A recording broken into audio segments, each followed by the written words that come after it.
students, welcome to class 12 chemistry. So in the previous session we have discussed about the working of the galvanic cell. So you already know, if you observe this diagram, already we have discussed this diagram. So here zinc electrode you can see in the left beaker.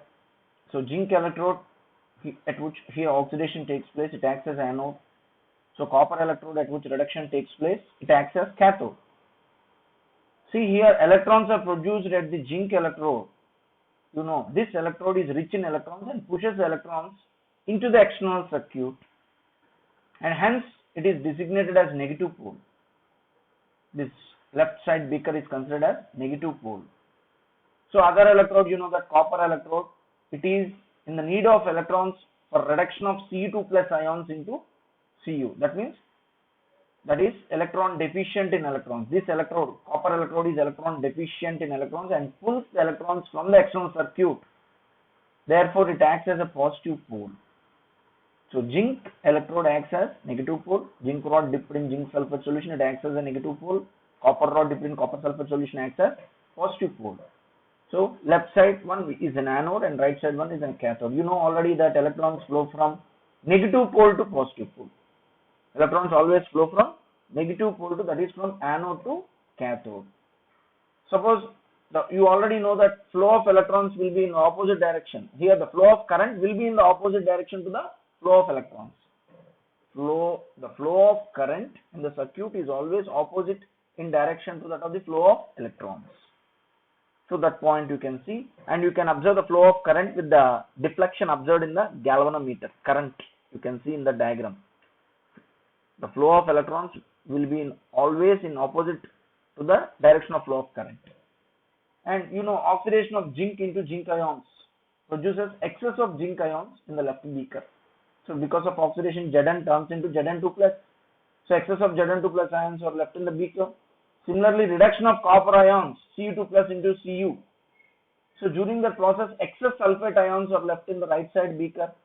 So in order to maintain electrical neutrality, you know the function of salt bridge. The cations and anions move through the salt bridge. Whatever the inert electrolytes are present, you know about the salt bridge. The oppositely charged ions will move and neutralize the particular. Suppose if positive charge is accumulated in one area, means the oppositely charged ions present in the salt bridge will neutralize the excess positive charge on that electrode. So if excess negative charge is circulated, if excess negative charge is accumulated on particular electrode, immediately the oppositely charged ions from the salt bridge, they move in from it acts as salt bridge. Here it acts as internal circuit. These ions will nullify the excess negative charge. So in this manner, salt bridge helps to maintain the electrical neutrality of a solution. So all these points, already you are aware of these points. So you know, as copper from copper sulfate solution is deposited on the copper electrode. So here copper gets deposited on the copper electrode. So sulfate ions migrate to the other side. So finally what I want to tell you is, salt bridge helps to maintain electrical neutrality. So here the weight of, during the working of the cell, weight of copper rod will increase, while that of zinc rod will decrease as the cell works. So weight of copper rod will increase, whereas weight of zinc rod will decrease during the working of a galvanic cell. So the thing up to here already we have revised. Now what point you have to learn here is, you know, generally galvanic cell converts chemical energy liberated during the redox reaction into electrical energy. So that it has got an electrical potential. So this is fixed. Electrical potential of that cell is 1.1 volts. Electrical potential equal to 1.1 volts when the concentration of zinc ions and copper ions is unity. So you know, during the working process, when the concentration of Zn+2 and concentration of Cu2+ ions, and both the concentrations must be equal to unity, and the concentration of zinc ion must be equal to 1. So at this condition, you know the redox reaction here, zinc solid plus Cu2 plus aqueous gives rise to Zn2 plus aqueous plus Cu solid. And the thing what you have to remember is here, if an increasing external opposing potential is applied to the cell.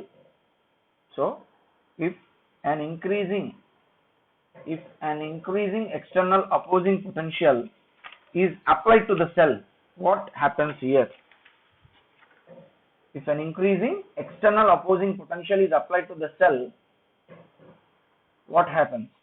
Increasing external opposing potential. External opposing potential is applied to the cell. The reaction continues to take place in the cell so long as external potential is less than EMF of the cell, that is E cell. In the first case, you see here, first of all, if an external potential is applied and increased slowly, it was observed that the reaction continues to take place till the opposing voltage reaches to 1.1 volts. See students, here the thing is, here three conditions are there. Very important point here. Actually, what is the external opposing potential of the cell? Actually, if you take any galvanic cell, the electrical potential of that galvanic cell is always equal to 1.1 volts. Remember that point. That electrical potential of the cell is always equal to 1.1 volts, whether it is a galvanic cell or Daniell cell. Under what condition it will be equal to 1.1 volts? When the concentration of Zn2 plus ions and concentration of Cu2 plus ions in that solution, both the concentrations are unity, then you can take here E external, that is here electrical potential will always be equal to 1.1. Electrical potential will always be equal to 1.1. Here two conditions will raise, students. When an external, note down these points, very important.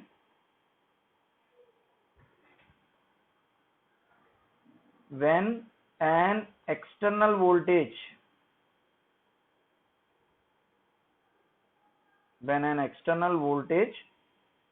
opposing the cell potential, external voltage opposing the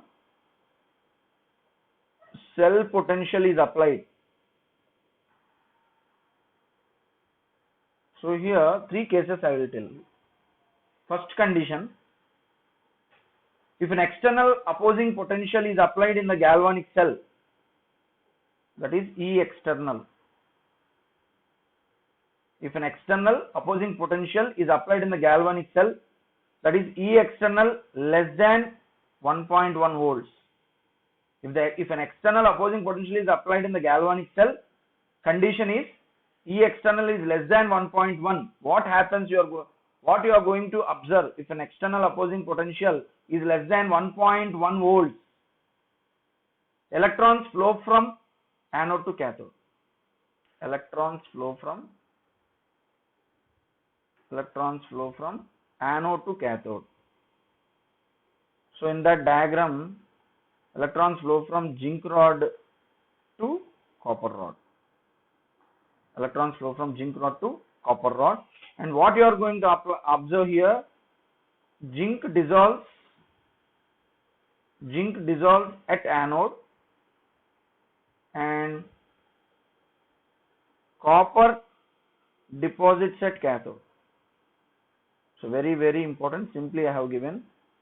So if an external opposing potential is less than that 1.1 volts, electrons flow from anode to cathode, normal case, zinc rod to copper rod. Zinc dissolves at anode and copper deposited at cathode. So we can see the diagram here. Applying external potential. See, in the first case, this is the first case, case 1. Observe here, flow of electrons takes place from anode to, see the direction, anode to cathode, right? So what is the direction of current here? This side. So you can see the deflection here, this So this is the first case, see this one. So in that circuit, no need to time, see this one. This deflection you are going to observe. From this deflection indicates what? Current flows from cathode to anode. In the direction of, from cathode to anode, electrons flow from anode to cathode. So this is case 1, students. Now, case 2. What is that case 2 you have to observe here? If an external opposing potential, that is E external, if an external opposing potential is equal to 1.1 volts, what you are going to observe? No chemical reaction. No chemical reaction. So what, from this what you can get the information? If no chemical reaction takes place, no flow of current, no flow of electrons in the circuit, and if no flow of electrons means no flow of current in the circuit. No flow of current in the circuit, so no chemical reaction. So from this we can say how will be the deflection. If you observe in the diagram, there won't be any deflection, like this it will be. In the previous case, deflection is like this in that galvanometer. That means current is flowing from cathode to anode. So here in this case, no flow of electrons, no flow of current, no chemical reaction. So what type of deflection you can see in this diagram now? See, students, see in this diagram you can see second case, that is this type of deflection you can see, this one. Okay, next third case. So very important case. Third case, if the external opposing potential is greater than 1.1 volts, what happens? Is applied to the, if an external opposing potential is greater than 1.1 volts is applied in the galvanic cell, then what happens to the cell? See here, cell behaves like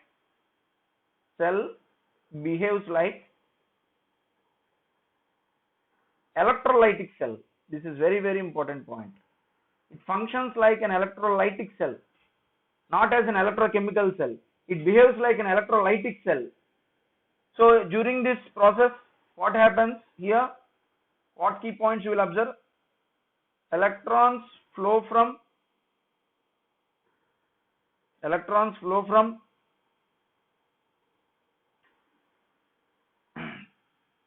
cathode to anode, reverse reaction.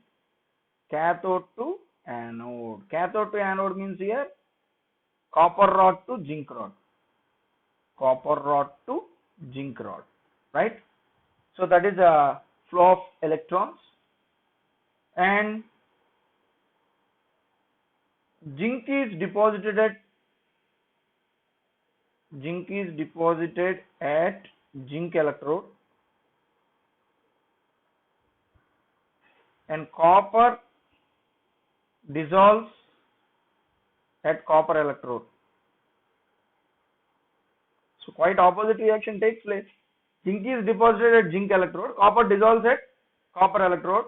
So this is a non-spontaneous reaction. Case 1 is a spontaneous, but case 3 is a non-spontaneous reaction. Reverse reaction, non-spontaneous reaction. So in the first case, it is a pakka, what is that? Electrochemical cell. Second case, cell will not work. Third case, that electrochemical cell, it turns into an electrolytic cell. It functions like an electrolytic cell. Quite opposite things happen in the third case. So this is very, very important, students. This is very, very important. Three cases are very, very important. So first case, when an external opposing potential less than E cell. E cell means here 1.1. If external opposing potential equal to 1.1, that is E cell. E cell is always equal to 1.1. That is fixed for any galvanic cell. So these points you have to remember, students. Next, let us have an example of a Daniell cell. What is this Daniell cell? First of all, see this diagram. What is the difference between a galvanic cell and a Daniell cell? So this Daniell cell also, this is mainly based upon a redox reaction. This cell is mainly based on a redox reaction. It is commonly called Daniell cell. It is a popular form of shell you can see in the diagram. Here salt bridge is not there in this cell. The salt bridge, see, in case of electrochemical cell or galvanic cell, salt bridge must and should be there. But in case of Daniell cell, the salt bridge is replaced by a porous pot. So you can see in the diagram that is a porous pot. Salt bridge is replaced by a porous pot, here through which sulfate ions migrate from copper sulfate solution to zinc sulfate solution. So this point is important. So here salt bridge in this Daniell cell, salt bridge is replaced by a porous pot where the sulfate ions migrate from copper sulfate solution to zinc sulfate solution. Here both the electrolytic solutions are separated by a porous pot. Here movement of sulfate ions takes place through porous pot from copper sulfate solution to zinc sulfate solution. So this is very, very important, students. So this is the working. What is the main difference between, if anyone asks, what is the main difference between galvanic cell and Daniell cell, means simply you can take, in case of galvanic cell, salt bridge will be there. In case of Daniell cell, both the electrolytic solutions are replaced or separated by a porous pot. That's all. That is the main difference. Both the cells work on the same redox reaction, but salt bridge is replaced by porous pot. That is the thing. Next, see the students. I'll make it big so you can see the diagram here. Other electrolytic cell here, clear picture. So here redox reaction between copper and silver nitrate solution. So here you can see this copper rod dipped in copper nitrate solution, it acts as anode. Silver rod dipped in silver nitrate solution acts as cathode. So here this is case, actually it works as an electrochemical cell. In this case,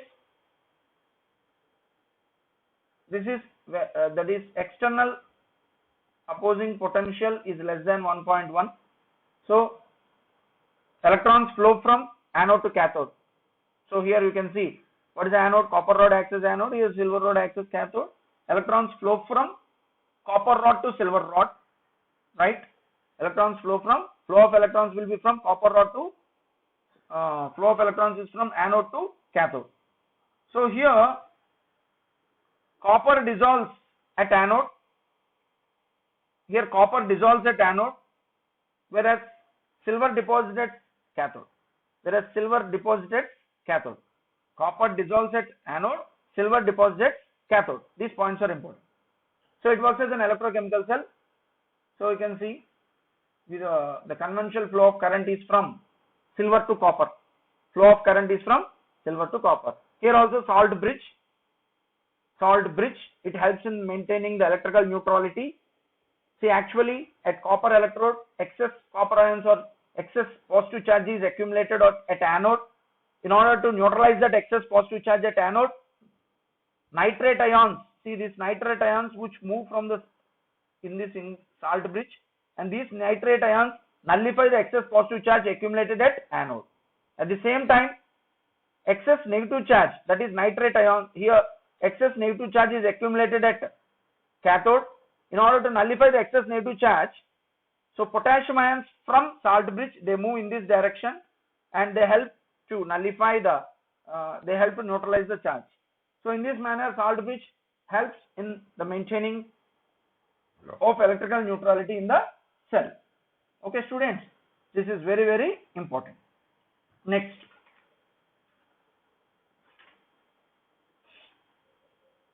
we will have an important fundamental definition, that is electrode potential. Very, very important, students. All the fundamentals will be in this definition itself. What is meant by an electrode potential? That is important. What is meant by an electrode potential?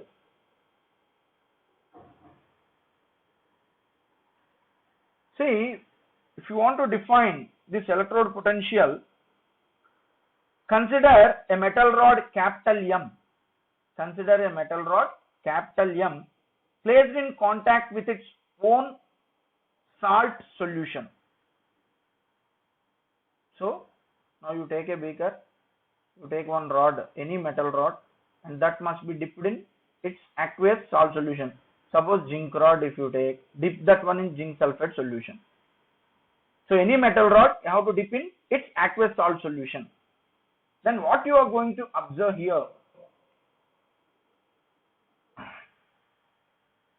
see here, metal rod, okay, it is dipped in its aqueous salt solution. So here, three possibilities are there here. When a metal rod is dipped in its aqueous salt solution, three possibilities may arise. First possibility, metal ions may collide with the electrode and don't undergo any change. First case, that is the first case. Mn plus ions deflected back after colliding without any change. So the metal ions may collide with the electrode and they don't undergo any chemical change. So that is the first diagram. So metal ions being deflected without any charge or without any here, nothing you are going to observe. Mn plus ions deflected back after colliding without any change, without any charge here. You won't observe any charge here in this case. That is case 1. Mn plus ions may collide with the metal rod and deflected back without undergoing any change. Nothing you are going to observe. That is case 1. Second case, the metal ions may collide with the electrode. They may gain electrons and get converted into metal atoms. So in the second case, what happens when these Mn plus ions, they may collide, and during that process what happens? The metal ions Mn plus may collide with the electrode and gain electrons, plus n electrons gives rise to M and get converted into metal atoms. That means what happened here? What process has taken? Metal ions are reduced. What is this process called? Reduction. So in the second case, you can see the diagram. Mn plus plus n electrons gives rise to M. Electrons gained by Mn plus, and the electrons are lost by metal. Metal rod loses electrons and those electrons are gained by Mn plus ions present in that solution. So finally metal rod acquires positive charge, because metal rod is losing electrons. So finally metal rod acquires positive charge. Metal rod acquires positive charge and their reduction process takes place. So Mn plus ions gaining electrons to form M. Mn plus ions get reduced in the second case. Next, what is the third case? In the third case, metal atoms of the electrode may lose electrons to the electrode. Metal atoms of the electrode may lose electrons to the electrode and become Mn plus ions and go into the solution. So this time metal rod, see here three cases, students. One is reduction and other one is oxidation.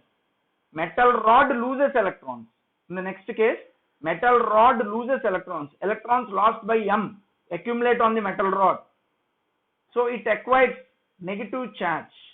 Metal rod acquires negative charge. So metal atom losing electrons to form Mn plus, that is M gets oxidized. So case 1, no chemical change. Case 2, reduction. Case 3, oxidation. So the thing is, whenever a metal rod is dipped in its aqueous salt solution, flow of electrons takes place. Sometimes metal rod may lose electrons and those electrons are enter into the solution. Sometimes metal rod gains electrons from the solution. So finally I am going to define it here. So this is in case of oxidation, what you are going to get here? M gives rise to Mn plus plus n electrons. This is oxidation. Now finally I am going to define electrode potential. How can you define the term electrode potential from this example? Electrode potential. It is a relative tendency of an electrode. So it is the relative tendency. It is the measure of relative tendency of an electrode. It is a measure of relative tendency of an electrode to lose or gain. It is a measure of relative tendency of electrodes to lose or gain electrons. It is a measure of relative tendency of an electrode to lose or gain electrons when it is in contact with solution of its own ions. With solution of its own ions. So this is called electrode potential. So it is a relative tendency of an electrode to lose, or it may lose electrons or it may gain electrons when it is in broad contact with solution of its own ions. It is called electrode potential. I think you understood. So now these electrode potentials are of two types. One is called oxidation potential. One is called oxidation potential. It is a, how can you define it? It is a measure of tendency of an electrode. It is a measure of tendency of an electrode to lose electrons. To lose electrons or to get oxidized is called oxidation potential. So with how much, see, you are measuring the relative tendency of an electrode to lose electrons. Metal rod is losing electrons into the solution and it undergoes oxidation. So here what happens, if you want to write equation format, M solid gives rise to Mn plus aqueous plus N electrons. So it is a measure of tendency of an electrode to lose electrons or to get oxidized. That is called oxidation potential. Next, what is meant by reduction potential? What is meant by reduction potential? So it is a measure of tendency of an electrode. It is a measure of tendency of an electrode. Quite opposite process. To gain electrons. To gain electrons from its salt solution. Actually, to gain electrons from the solution or to get reduced. To get reduced. We call it as reduction potential. And how to represent that reduction potential? Mn plus aqueous plus N electrons gives rise to M. So these are the, actually both oxidation and reduction potentials are same in magnitude but opposite in sign. They have got same in magnitude, same numerical value will be there but opposite in sign. So electrode, so if you observe the potential, so you can write one point, oxidation potential of a particular electrode. If you take oxidation potential of an electrode is equal to minus of reduction potential of an electrode. Oxidation potential of an electrode is equal to minus of reduction potential of an electrode. That is the key point, students. Next, both have same in magnitude but opposite in sign. So electrode potential you can take E naught. So electrode potential depends on certain factors, nature of the metal and metal ions, nature of the metal and its ions. Okay, next, concentration of the electrolyte. Next, you can take temperature of the electrolytic solution, you can take temperature of the electrolytic solution. Next, you can take pressure in case of gas electrodes. Suppose sometimes there may be gas electrodes will be there. They may depend on pressure in case of gas electrodes. Very, very important point. So any electrode potential, electrode potential of any electrode mainly depends on nature of the metal and its solution, concentration of the electrolytic solution, temperature of the electrolytic solution, pressure in case of gas electrodes. So that is the key point, students. Now let us have a slight difference between EMF of the cell and potential difference. What is the difference between EMF of the cell and potential difference? See here, EMF, electromotive force, right? EMF is the potential difference between two electrodes of the cell when no current is flowing in the circuit. It is an open circuit, right? EMF is the potential difference between two electrodes of the cell when no current is flowing in the circuit. Next, what is potential difference here? It is the difference between electrode potentials of two electrodes under any condition. It doesn't have we can't say when current flowing or not flowing, it doesn't matter. Potential difference is the difference between electrode potentials of two electrodes under any condition. Now, EMF can be measured by potentiometric method only so that EMF sent by the potentiometer source is equal to opposite to the cell and there is no net current flowing in the circuit. It can't be measured by voltmeter which draws current. Potential difference can be measured by a simple voltmeter. See, you can say it is the maximum voltage obtained. EMF is the maximum voltage obtainable from the cell. EMF is the maximum voltage obtainable from the cell. It can be measured by potentiometric method. EMF is responsible for the flow of steady current in the circuit. EMF is mainly responsible for the flow of steady current in the circuit. Coming to the point of potential difference, it can be measured by any simple voltmeter. Potential difference is less than the maximum voltage obtainable from the cell. Potential difference is always less than the maximum voltage obtainable from the cell. And potential difference is not responsible for the flow of steady current in the circuit. Potential difference is not responsible for the flow of steady current in the circuit. You can have one more tabular form. Same only. It is the difference between electrode potentials of the two electrodes under any condition. Potential difference. EMF, it is the potential difference between two electrodes of the cell when no current is flowing in the circuit. Simple definition. Slight difference.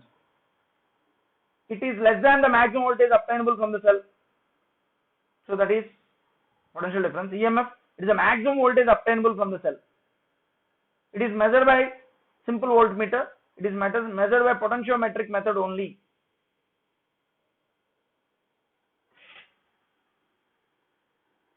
Can't be measured by voltmeter and because it withdraws some current. So it is not responsible for flow of steady current in the circuit. Responsible for the flow of steady current in the circuit. So any tabular form, if you want, you can copy. Which one you feel comfortable, that one you copy. Okay. Next, what is meant by standard electrode potential? We'll have it. So very important now. This is what is meant by standard electrode potential. What is meant by standard electrode potential? The electrode potential of any electrode. The electrode potential, it is the electrode potential of any electrode measured at 25 degrees Celsius temperature, 1 atmospheric pressure, 1 molar electrolytic concentration. 1 molar electrolytic concentration. So standard electrode potential is defined as the electrode potential of any electrode measured at room temperature 25 degrees Celsius, 1 atmospheric pressure, 1 molar electrolytic concentration. We call it as standard electrode potential. We call it as standard electrode potential. For example, so this is denoted by E naught, right? E naught. Suppose if you represent normal electrode potential as E and standard electrode potential is it is denoted by E naught. So for example, if you take standard reduction potential of zinc is equal to minus 0.76 volts, then what will be the standard oxidation potential of zinc plus 0.76 volts. So this is, now next we will learn measurement of electrode potential. How to measure this electrode potential?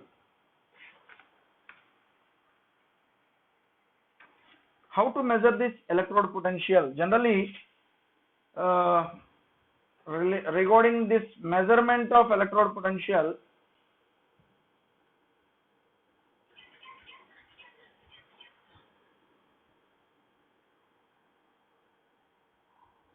so here the absolute value of electrode potential of a single electrode can't be determined.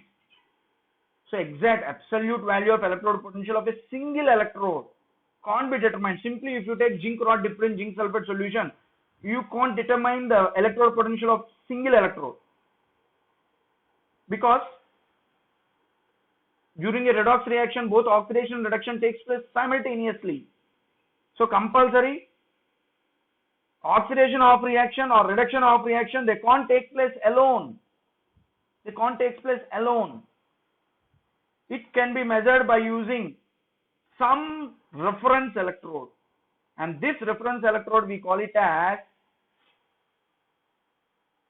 NHE, represented as NHE or SHE. NHE or SHE, normal hydrogen electrode, or you can call it a standard hydrogen electrode.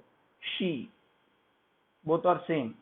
Normal hydrogen electrode, or some books they will represent it by using She, standard hydrogen electrode.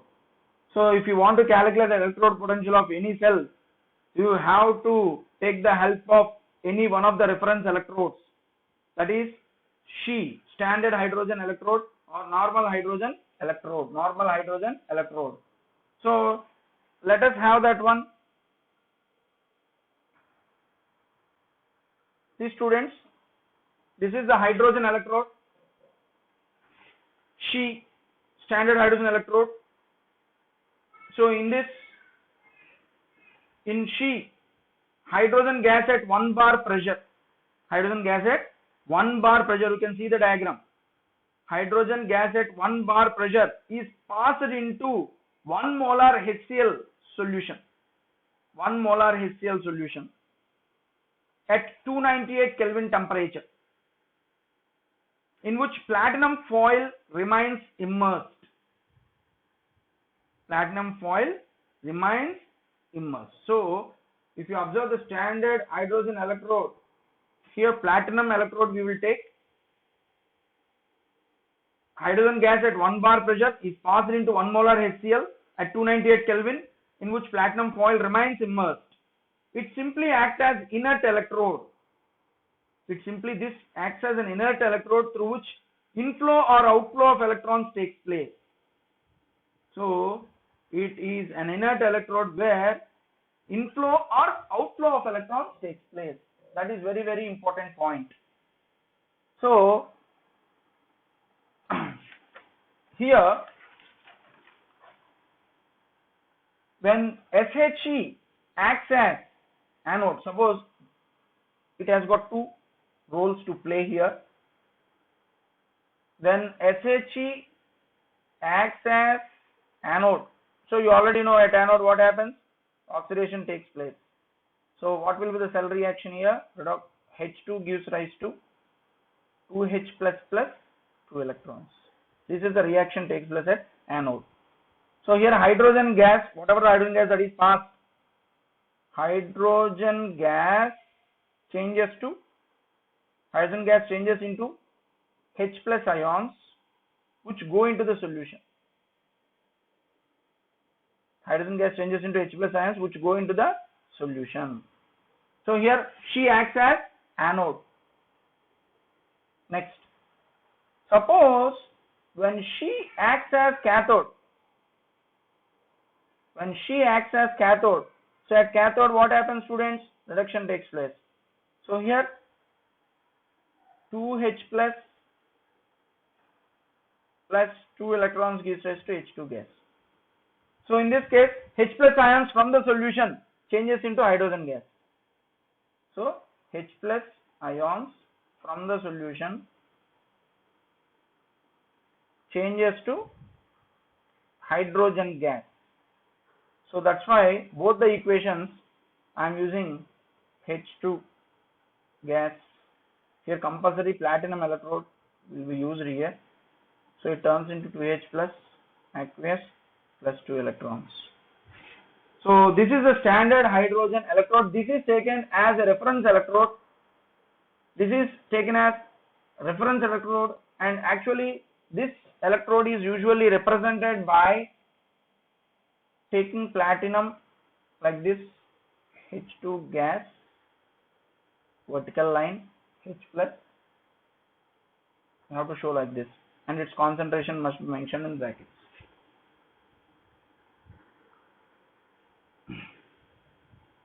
Actually this is the representation. This is one of the representation, electrode representation. Okay, this is electrode representation. When you have to represent this, when H2 gas turns into H plus, what is, when it acts as anode, this is anode representation, right? Electrode, SH, suppose if SHE acts as anode, while writing cell notation, you have to use this notation. Hydrogen electrode you have to use, when SHE, standard hydrogen electrode, acts as anode, you have to use this cell notation, right? When SHE acts as cathode, how you have to represent? Platinum, H plus in brackets 1 molar concentration, followed by hydrogen gas in brackets 1 atm pressure. So this is the representation of She, standard hydrogen electrode, when it acts as cathode. Remember students. So this is electrode representation. So always remember that standard electrode potential of She, standard electrode potential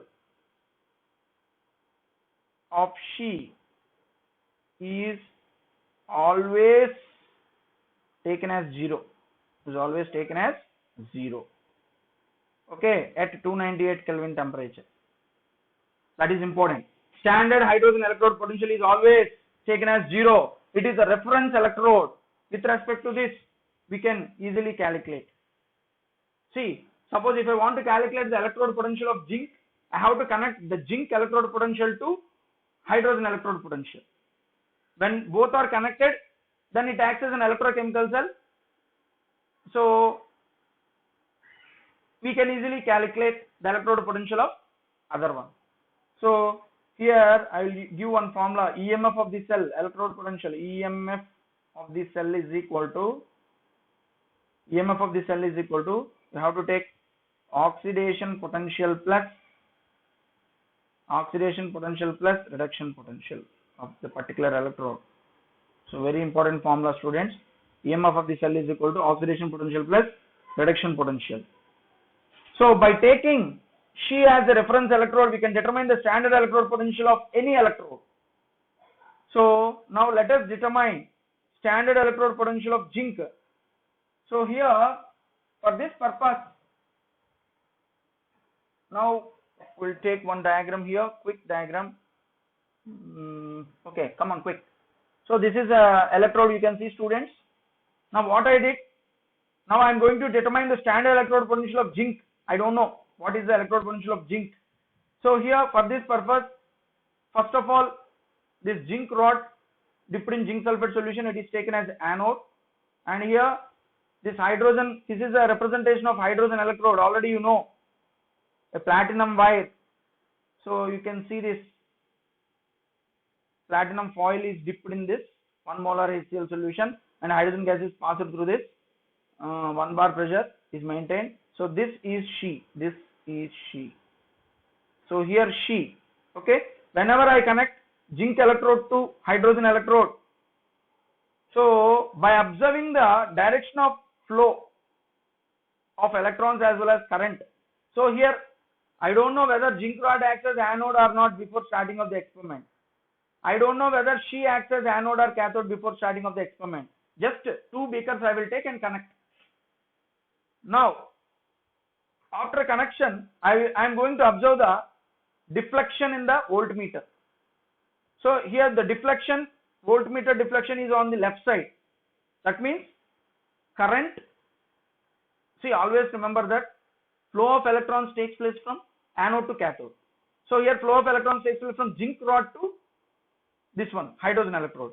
So zinc rod acts as anode and here SHE acts as cathode. From the direction of flow of electrons only I can say which one is cathode and which one is anode. So after connection, so I came to know that zinc rod acts as anode and hydrogen electrode acts as cathode. So direction of flow of current further indicates whether oxidation or reduction takes place on the electrode under investigation with respect to hydrogen electrode, right? So the reading in voltmeter will be obtained only if the positive terminal of the voltmeter is connected to positive electrode and negative terminal must be connected to negative electrode. So these are measurements you have to take. So after that I came to know that now from the voltmeter and that from that reading I will come to know the EMF of the cell. So what formula we can apply? EMF of the cell is equal to oxidation potential plus reduction potential of the cell, right? So here reduction potential or oxidation potential of hydrogen electrode is always 0 because reduction potential here it is 0 and oxidation potential we don't know, that is zinc Zn2 plus, and EMF of the cell from that voltmeter reading you can get 0.76.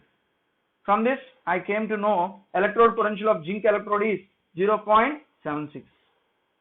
So from this we can easily calculate. A positive value of standard electrode potential for copper electrode indicates that copper ions get reduced more easily than H plus ions, not copper, sorry. Here positive zinc ions gets more readily reduced to zinc ions get reduced more easily than H plus ions. So like that we can take one more example. We can take 3. See this diagram. In this diagram, see before only I don't know whether hydrogen is cathode or anode. First I will connect both the cells. This time I have taken copper rod. This time I have taken here hydrogen electrode. I have connected both of them. I observed that flow of electrons. You have to observe the flow of direction of electrons and deflection in the voltmeter there. So here flow of electrons takes place from hydrogen electrode side to copper electrode.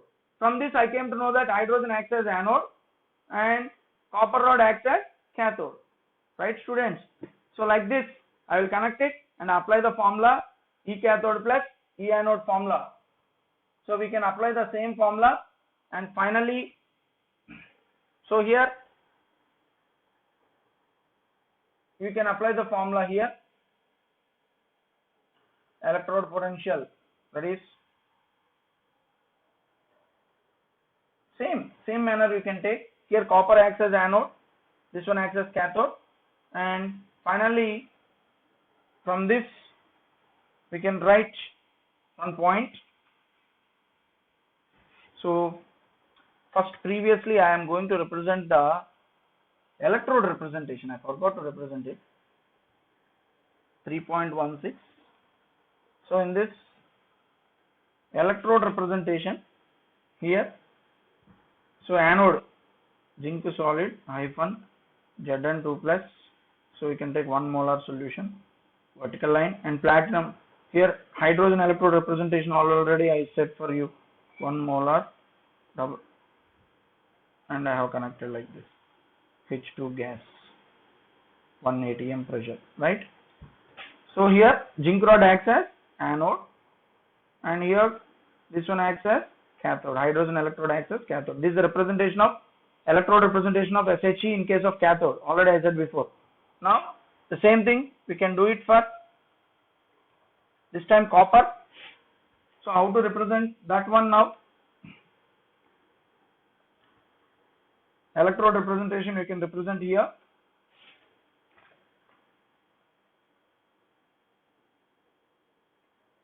For copper, how you will represent here? So which one acts as cathode? This one, copper rod. Hydrogen acts as anode. So from this you can get it, students.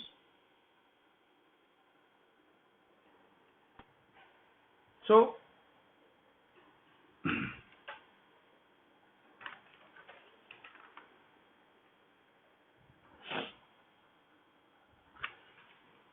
So from this also you can apply EMF of the cell is equal to oxidation potential plus reduction potential. You can take oxidation potential plus reduction potential. So from voltmeter reading I came to know it is 0.34 for copper, approximately I think 0.34, and oxidation potential here hydrogen 0, and reduction potential for copper we don't know, I am telling, so E naught of copper. So E naught for copper electrode, Cu2 plus to Cu. So I got 0.34 volts. So from this we can easily predict the EMF of the cell. Okay students, like this, by taking the help of standard hydrogen electrode potentials we can easily determine EMF of the cell. So now you know, conclusion, EMF means electromotive force.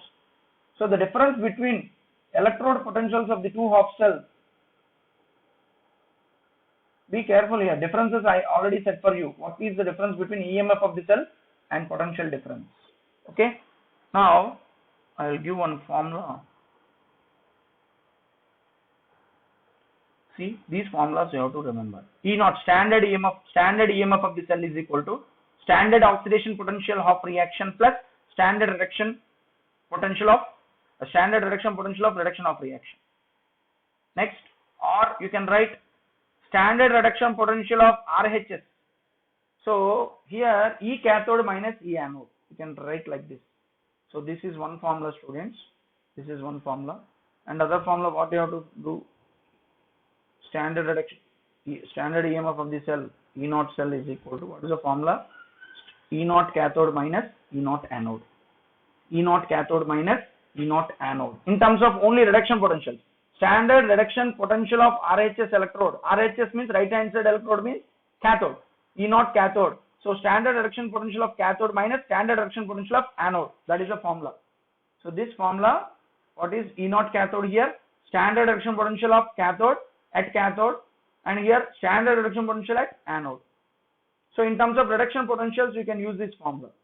Both the electrode potentials must be taken in reduction potential.